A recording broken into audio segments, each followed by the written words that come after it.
If I were a toy, Jessie would be my girlfriend. I love her.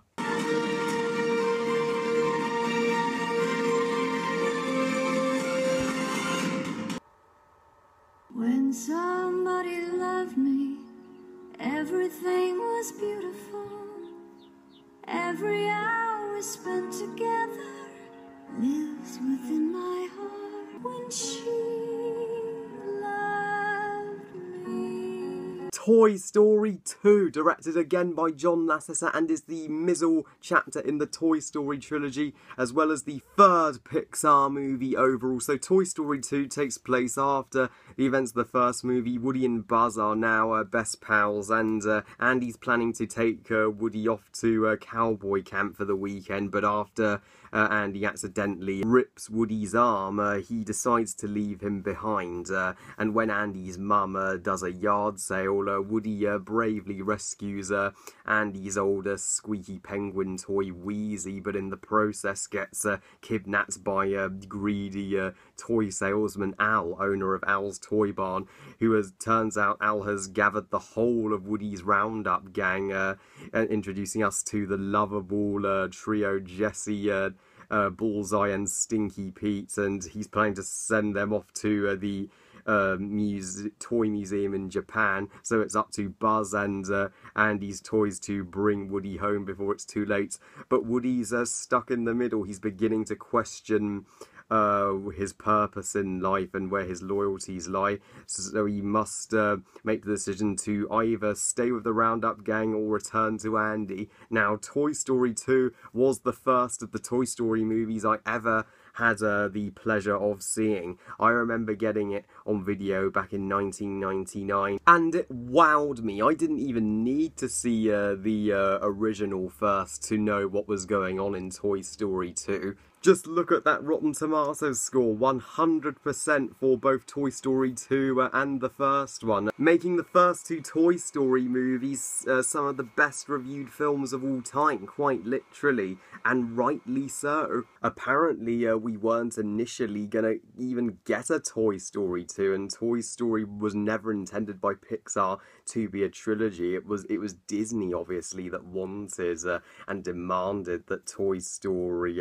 have two sequels, but Pixar were against this back then, that they threatened to end the deal with Disney, but Disney gained the upper hand and brought the rights to Toy Story and say, Pixar, we can make the movie with or without you. So Pixar had no choice at that point but to give in. All right, we will work with Disney to make a Toy Story 2, and given the end result, thank God they did make Toy Story 2. Let me describe why Toy Story 2 is not just a masterful continuation of the already masterpiece original movie, but also is a superb movie on every level. Toy Story 2, I mean, sequels should take notes from this movie.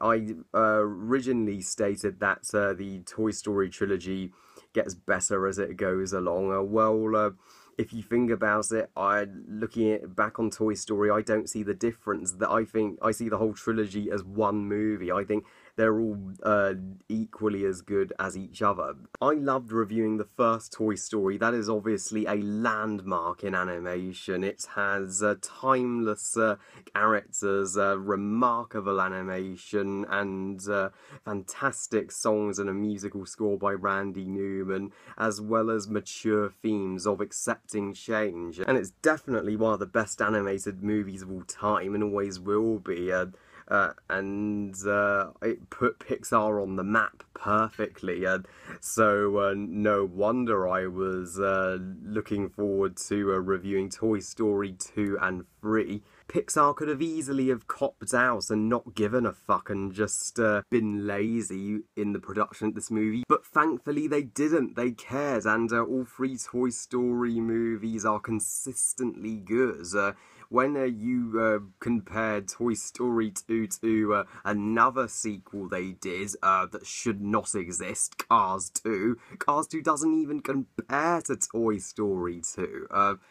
Yeah, Toy Story 2 could have just repeated the plot of the first movie, but it doesn't. It's a new story. It's a more of an epic adventure this time, and it's much more Woody story than the first film. Yes, the first one was both Woody and Buzz's story. This one is straight up Woody's personal story, and he has to make, the toughest decision that he's ever had to make in his life here, once he's seemingly rejected by Andy, to all of a sudden meeting new friends, his Roundup gang that he never knew existed before, and of course Stinky Pete, being the bastard that he is, manipulates Woody into believing that Andy's growing up, so Woody should just stay with the Roundup gang and join them in the museum and be adored by generations of kids.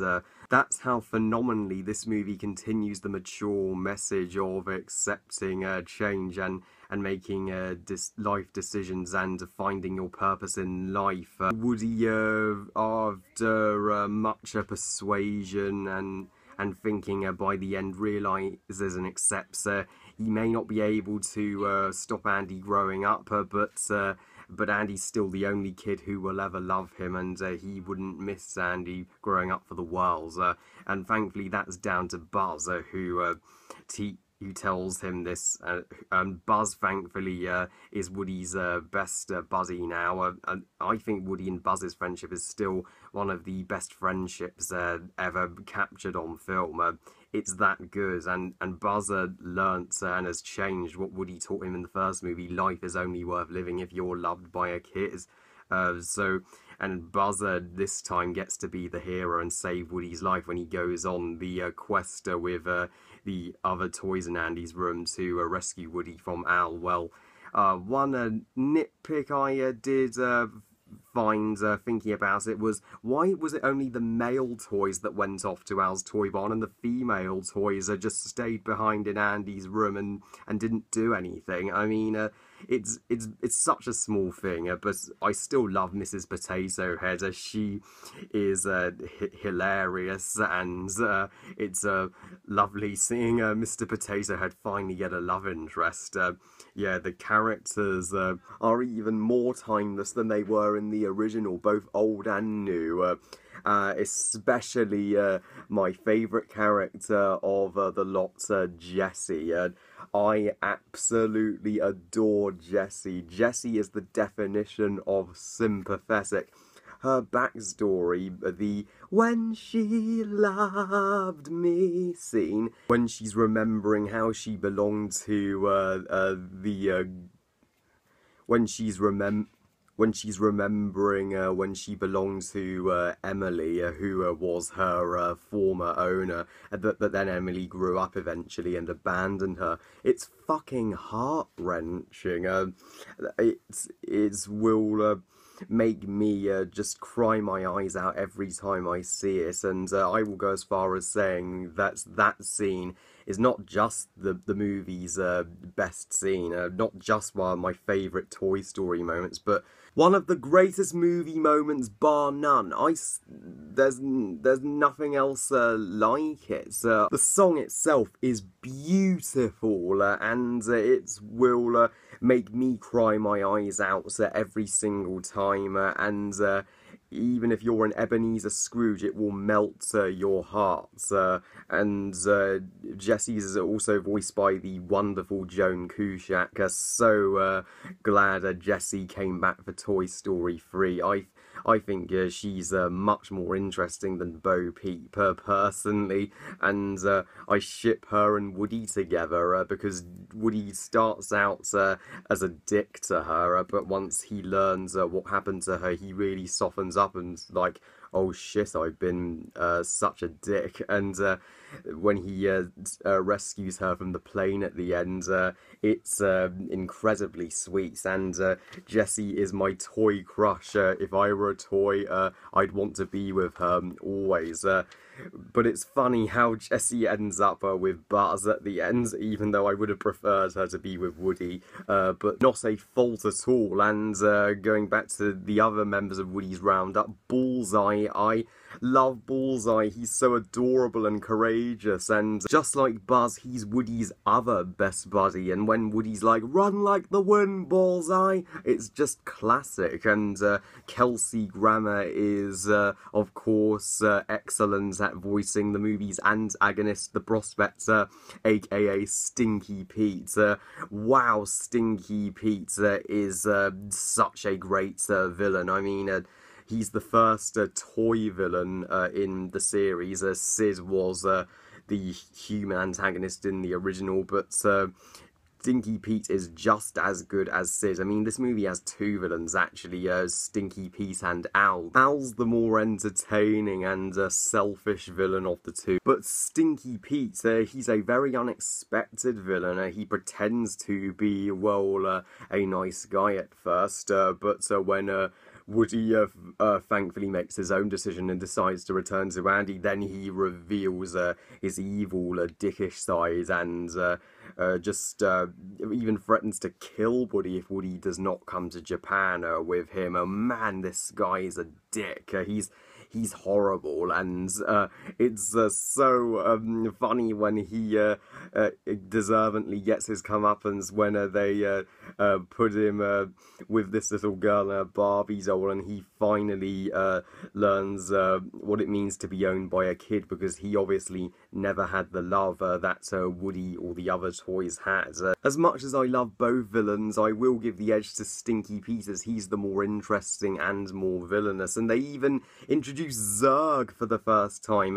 We were told about Zurg in the original Toy Story when Buzz first came in, but we actually get to see Buzz fight Zurg both in a video game and in reality. Zurg is basically the Darth Vader of a Toy Story, and that's made clear in the awesome, freaking awesome and hysterical parody of the "I am your father" scene from Empire Strikes Back, when Buzz is like, "You killed my father." "No, Buzz, I am your father." No.